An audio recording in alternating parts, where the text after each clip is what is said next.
Deixa eu convidar também aqui o editor de economia de O Tempo, Carlos Aredes, para a gente entender quais os possíveis impactos podem ser gerados por essa taxação, Carlos, de 50% aí que pode ser imposta ao país, caso não sejam atendidas essas ordens, vamos dizer assim, do presidente norte-americano, que agora está dando ordem para o mundo inteiro, né? Bom dia.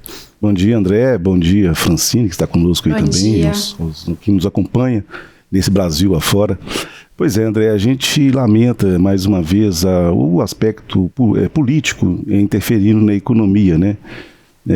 Isso tem esse pano de fundo, mas os interesses econômicos dos Estados Unidos também são bem visíveis com esse ato do Trump de ameaçar essa tarifa para o país dele, né? Com 50% aí taxando os produtos brasileiros que entram lá. Isso tem um impacto econômico muito grande. Os Estados Unidos não é o principal parceiro comercial dos Estados Unidos, né? A China e eu acho que isso que incomoda até. O Brasil está sediando, né, durante a semana o encontro dos BRICS, e uma das discussões bem fortes que tiveram lá foi a adoção da moeda única, né? Uma moeda entre os países. E a gente hoje, né, a moeda que dá o tom da economia mundial, de todas as relações comerciais, é o dólar, né? Então é lógico que ele veio isso com ameaça, e esse pano de fundo político para anunciar uma tarifa dessa magnitude vem neste momento, eu acho que porque tem também a reação a esses acordos comerciais que o Brasil vem fazendo com os BRICS e também entre o Mercosul e a União Europeia, deixando um pouco aí de fora os Estados Unidos. Uma das alegações que o Trump fez também, né, depois das questões políticas, de estar colocando essa sobretaxa sobre os Estados Unidos, ele menciona um desequilíbrio das relações comerciais. Na verdade não, né? Na verdade ainda o Brasil importa mais do que exporta dos Estados Unidos. As exportações vêm crescendo, ano passado registrou um recorde de 9% de alta, quase 43 bilhões de dólares que o Brasil exportou para os Estados Unidos, mas a importação ainda é maior. Para você ter ideia, a China, o Brasil exportou 90 bilhões, é quase o dobro, mais que o dobro, né? Então isso que vem prejudicando. E lógico, quando a gente coloca uma barreira, quando os Estados Unidos colocam uma barreira para os produtos brasileiros, tem um impacto tanto lá quanto aqui. Que é sentido de curto e de longo prazo. Vai ser sentido de qualquer forma, né? E não só na coisa das exportações. Hoje, por exemplo, o mercado já reagiu.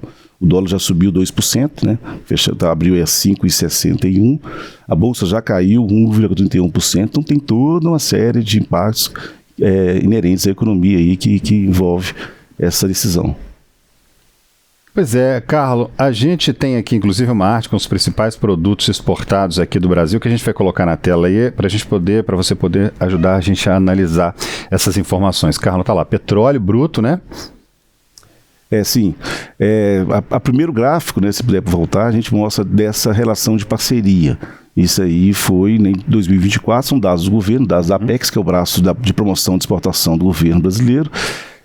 Aí vê como que está, né? Na verdade, eu corrijo a informação, é 40,4 bilhões que o Brasil exportou para os Estados Unidos em 2024, mas para a China foi 94,4 bilhões. A Argentina tem em terceiro lugar, depois vem os 7 países europeus, que são parceiros, Alemanha, Itália e tudo mais, mas eu quis focar os três principais para a gente ter ideia desse peso.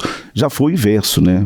Os Estados Unidos foi o principal parceiro dos Estados do Brasil, até meados ali no início dos anos 2000, mais ou menos. Depois a China ultrapassou, e isso incomoda, e isso é um dos motivos que está tendo essa reação.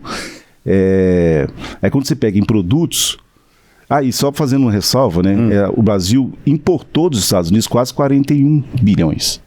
Então, ainda aquela alegação dele que é desvantajoso para os Estados Unidos, não, ainda tem uma certa vantagem. O problema é que as exportações cresceram 9% e as importações cresceram só 6%. Então, você vai ver que essa curva uma hora vai passar, mas ainda não passou ainda, né? Então, por isso que ele teve essa reação. Quando a gente pega em produtos que o Brasil exporta e importa dos Estados Unidos, que a gente vê essa diferença. O Brasil exporta para os Estados Unidos o petróleo bruto, semi-acabados de ferro e aço, é o setor siderúrgico, que tem um peso fundamental da economia mineira também, né? Nós temos um parque siderúrgico importante aqui no estado, é um dos motores da economia, juntamente com o minério e o agronegócio, o café sobretudo, grãos.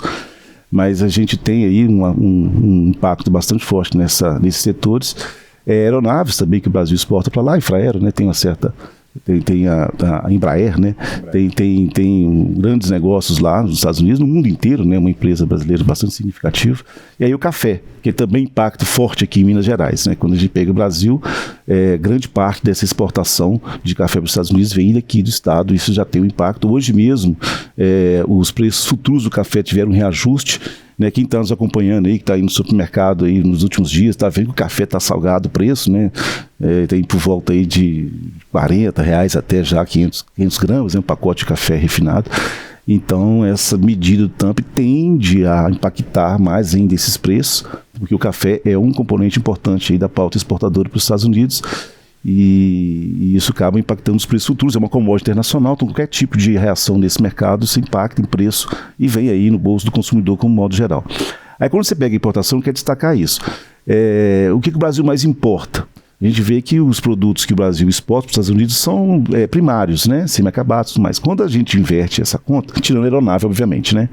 Inverte essa conta, você vê que nós importamos motores, máquinas. Aí que está a questão. O Brasil depende muito de tecnologia dos Estados Unidos. Então, quando você fala assim, mas os produtos são mais pulverizados que o Brasil vende para lá. Quando você pega um setor de motores e máquinas, a gente está falando de bem de capital. A gente anuncia direto investimentos, né, da indústria brasileira, vai ter expansão do setor X, Y e tal.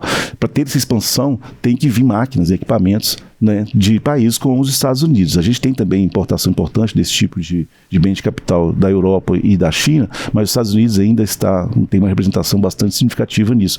Então, qualquer tipo de investimento feito aqui no Parque Industrial Brasileiro, você tem importado dos Estados Unidos. Por isso, e como são produtos de grande valor agregado, né, com bastante tecnologia até, pesados e tudo mais, a balança comercial tende a favor dos Estados Unidos, né? Então, esse produto já diz por si só. Aí quando você pega no setor de petróleo, a gente manda o petróleo bruto para os Estados Unidos na exportação e importa os óleos e lubrificantes, né, produto mais elaborado do petróleo. É sempre assim, né? O Brasil é um exportador de commodities. A aeronave, né, que aí faz essa questão das peças também importante, né? E o gás natural que a gente manda para lá também, que a gente importa de lá, que a gente usa muito aqui também como insumo da indústria. Então é importante também aqui.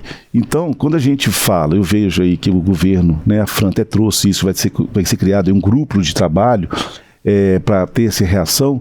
Uma ressalva que eu faço é de como que isso vai impactar aqui. Se você for sobretaxar também o que vai comprar dos Estados Unidos, a gente vai ter um peso na inflação brasileira, porque a gente depende de alguns insumos importantes de lá para cá. Eu citei aqui alguns, né? Você vai fazer um investimento, precisa do maquinário dos Estados Unidos, um bem de capital, vai sobretaxar isso? Você não tem uma produção aqui nacional que corresponda. Os Estados Unidos sobretaxam o Brasil para proteger seu mercado. Eles têm produção de aço, aí põe uma produção de aço para proteger a indústria do aço lá.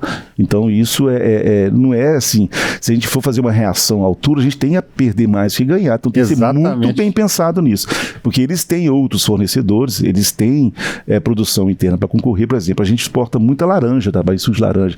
Suco de laranja dos Estados Unidos é igual café aqui, né? É bem consumido. Eles têm a produção própria lá também, mas ele importa a laranja, o suco de laranja aqui do Brasil. Vai sobretaxar aqui, mas tem o deles lá.